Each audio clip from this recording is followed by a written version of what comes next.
Good afternoon, everyone. I want to remind you just how biased the media's coverage of the coronavirus has been. I want to take you back to a time before any of the protests broke out. The day is May 25th. This is Memorial Day weekend. Many people had been cooped up in their homes for several months. They were tired of the lockdowns. They went to the beaches. Some gathered in pools. And I want you to look at CNN's coverage of Memorial Day weekend on May 25th and look at how CNN characterizes these gatherings, and then we're going to compare that to just what took place just 72 hours later as soon as the George Floyd protests broke out.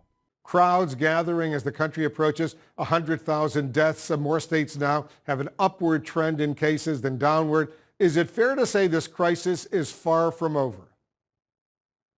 It certainly is far from over, and we continue to forecast really an awful lot of deaths. Crowds gather as the country reaches nearly 100,000 deaths. We continue to forecast more deaths. This is the type of language that Wolf Blitzer and his guests were using to characterize Memorial Day weekend, but it is not just the rhetoric that I want to point out. If you looked over on the right side of your screen, you would have seen that ticker, the pandemic coronavirus ticker, to remind you that the death count is nearly 100,000, and this is how many cases there were.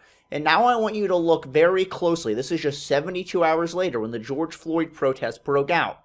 And keep in mind, during pretty much every other gathering leading up until the George Floyd protests, the people gathered on Memorial Day weekend or people violated any social distancing standards, the media made sure to keep that ticker on the right side of the screen to remind you of the rising death toll. And now let's look at 72 hours later and tell me if you notice if anything is missing. The entire side of their precinct, and you saw chaos just erupt. People were running. There was, it looked like the same picture as I have covered protests around the world, the same picture that we saw, for example, in the early days in Ferguson, although there were not the military-style vehicles that were used in that particular protest. Look at that, just 72 hours later, and that magical ticker on the right side of the screen just magically disappeared. We're no longer reminded that nearly 100,000 people have died of the coronavirus as people gathered in tightly packed crowds for the George Floyd protests. Any mention of social distancing, any mention of the coronavirus and the spread of the coronavirus as people gather in tightly packed crowds is completely gone.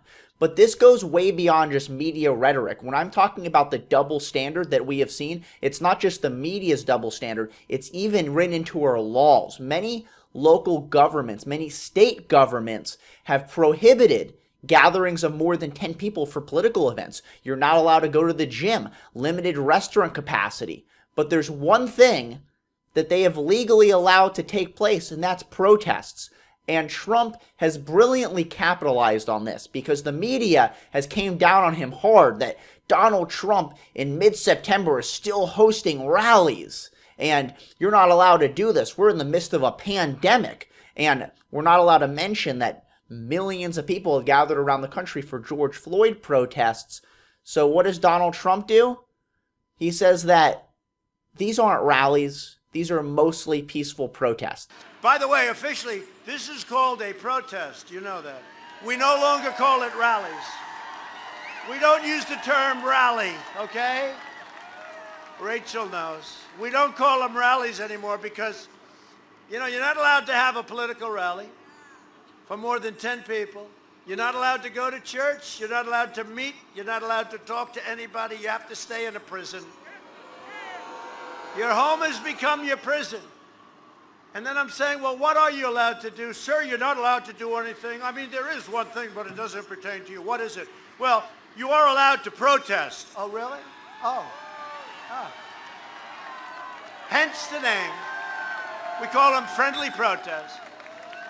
So these are protests, so it's totally allowed. This is a protest. Remember, when they walk out and when you walk outside, what do you consider this? Did you enjoy the rally? No, I really, this is a protest. I'm sorry. No, they had a little line, and I don't know if it's your state, but a couple of them, you're allowed to protest. So you can't go to church, but you can rip the hell out of the streets of Main Street and Fifth Avenue, break up the stores, burn down the buildings. climb over each other's face. You can climb right over their face. You don't have to wear masks. You don't have to do anything. 25,000 people walking down the street, looters, anarchists, agitators, burning down stores, throwing things at police. They've taken the authority away from our police, our great police. They've taken their authority and their dignity away. We're giving it back. We have to.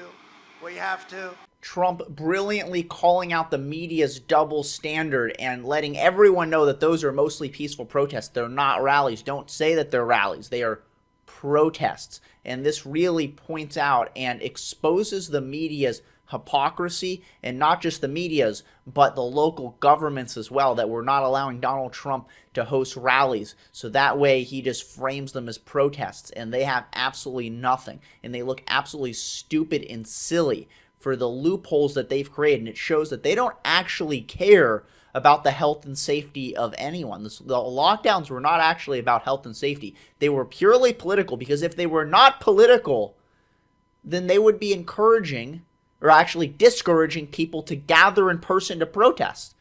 They could easily pivot and say, okay, you shouldn't be gathering in person to protest. How about you just keep your protests online? You could still express your dismay for police brutality, and you could do so online. But they don't discourage people from gathering in person at all, because it's all political. They don't actually care about the health and safety of the American people. They want everyone to suffer. They want America to be out of work for as long as possible, up until the election. They want the job numbers to sink. They want Donald Trump to look bad, because they don't want to give him any advantage to be able to say that we've added more jobs. So what do? They just keep everything shut down. It's purely political, and I think it's absolutely brilliant that Donald Trump calls them out and does so in a very comical manner at his rallies. Anyway, that's my video. Hope you like it. Please leave your thoughts in the comments below. Subscribe, and I will see you all next time.